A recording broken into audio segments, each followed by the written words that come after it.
Greetings, it is Max So Diddly here, and today I'm here with another Java tutorial to you get an A in your coursework or exam. And today we're here with how to do a length check with Java. So before you go in the comments and say, oh my gosh, this guy's done 4 length check tutorials already, he's run out of ideas, hear me out. Firstly, I'm going to say, how did you know I'm running out of ideas? I'm just joking, I've got like a huge backlog of tutorials I will one day get through. And secondly, here is a different way to go about implementing multiple length checks because it's actually a really useful scenario to demonstrate function or method overloading. So let's get into what overloading is. Basically, we can have multiple functions or methods in the same class that share the same name, but what we do is we change the definition of the functional method, and by definition I mean this line up here, to be different. And then the compiler or interpreter can actually tell these functions or methods apart because one length check, for instance, could return a boolean, while another length check could in theory return an integer to have a 0 or a 1 represent a true or false. But we could also change what we pass in. So one length check could require a string and then 2 integers. Another could require a string and then an integer. But then what we can also do is, we could actually pass in an integer then a string. And the reason why we might change this around is, we can't have 2 functions with the same name, the same return type, and 2 of the exact same parameters in the same order.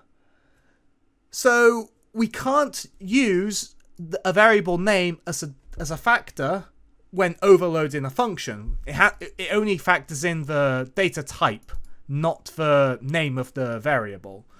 So for instance, this length check couldn't have string and we could call it maybe big boy input, and then a value of, let's say, big boy value, and then we have the string and the integer swapped in the order they are parameters of the function. That wouldn't work. Hopefully that made sense, but let's get right into how we can do length checks with overloading.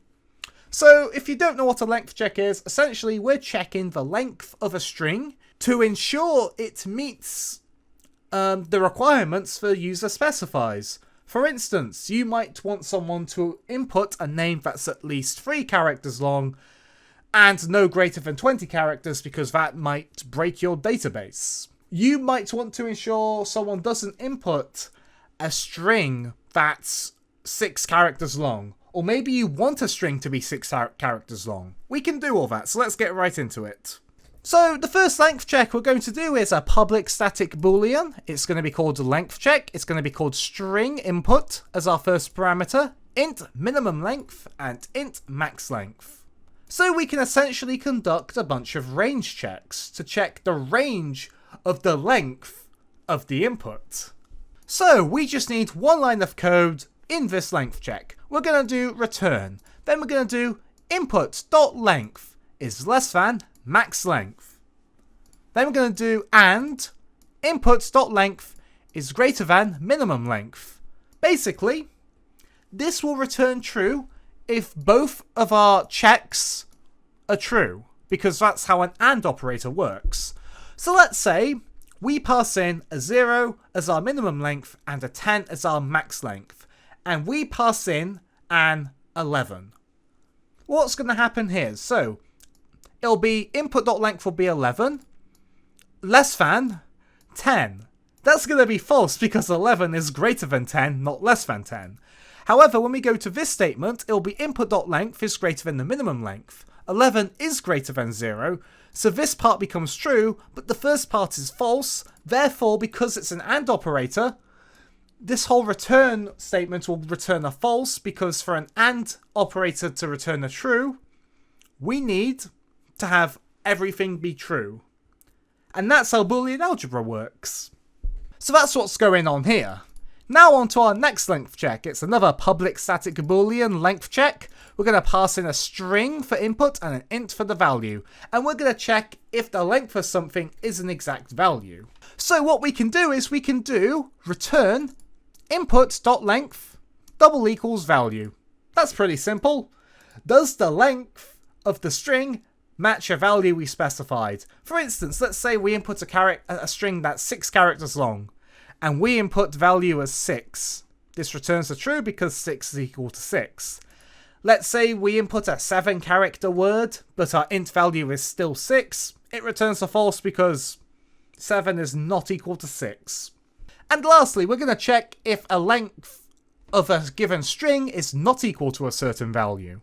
We're going to do public static boolean, length check, int value, and string input. The reason why we're swapping the order is because we want to overload this method. And like I said before, we can't have a string input here and an int value here, even if we changed the names of the variables, because overloading can check the type of a parameter, not the actual name, to differentiate it. And we want to keep everything consistent with booleans. Inside, we're going to do input.length is not equal value. We can use an exclamation mark to essentially check for a false, or to check for the opposite of something, I should say.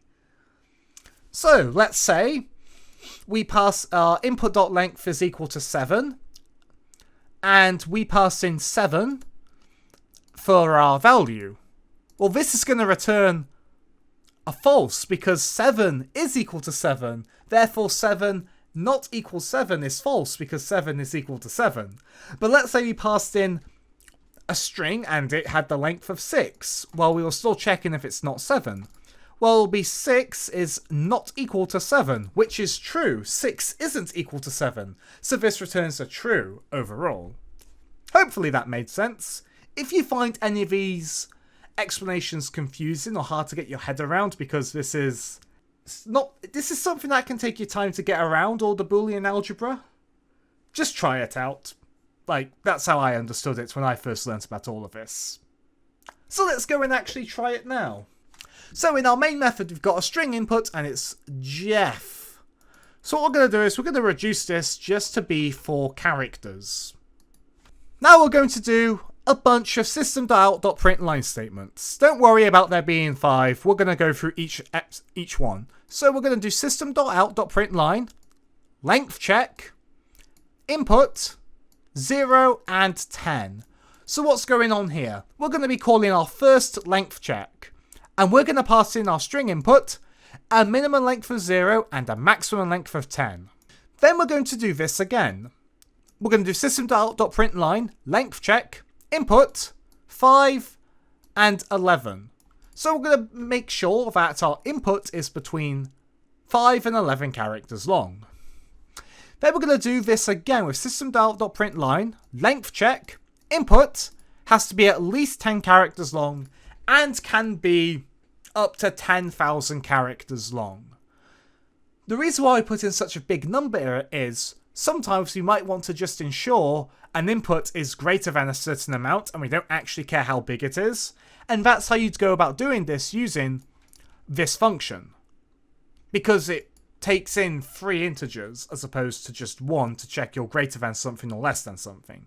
So this is how you could utilize this function with that functionality in mind. Then we do system.out.println, length check, input, and 6. So we're going to check for the length of our input to check if it's 6 characters long. Then we're going to do system.out.println, length check, 6, and then input. So we're going to check that our input isn't 6 characters long. So once you do that, hit Ctrl S and then hit play. For context, Jeff is 4 characters long. So the first statement is true. Why? Because 4 characters long falls between 0 and 10. Then it becomes false, because 4 is less than the range of 5 and 11 characters long. The third statement's also false, because 4 characters is not between 10 and 10,000. The fourth statement is also false, because 4 characters is not equal to 6 characters. The last statement is true, however, because 4 characters is not 6 characters. Let's try something else. Let's do another 3 Fs. 2, 3, 4. So we've got Jeff, but with 5 Fs. Let's hit play again and see what happens. As you can see, statement 1 returns true, because 7 characters falls between 0 and 10. Statement number 2 is also true now because 7 falls between 5 and 11. Statement number 3 is still false because 7 doesn't fall between 10 and 10,000. Statement number 4 also is false because 7 is not equal to 6. And statement number 5 is true because 7 isn't equal to 6, which is what we want. We're going to just add on a few more F's. And we're going to hit play. As you can see, the first 2 statements are false. Why? Because this Jeff is very long and is greater than 10 and 11, instantly putting him out of range for the first 2 checks. For our third statement, it becomes true. Why? Because it's greater than 10 but less than 10,000. Obviously, our fourth statement is false because it's not equal to 6 and we want it to be equal to 6 for that statement. For the final statement, the fact that it's not equal to 6 means it's true and valid. And that's it for this tutorial. I hope it helped. Be sure to leave a like and a comment if it did help. Be sure to subscribe if you want to see more, and why not share it with your friends so you can learn about overloading and length checks. Thanks for being a great audience. I'll see you next time.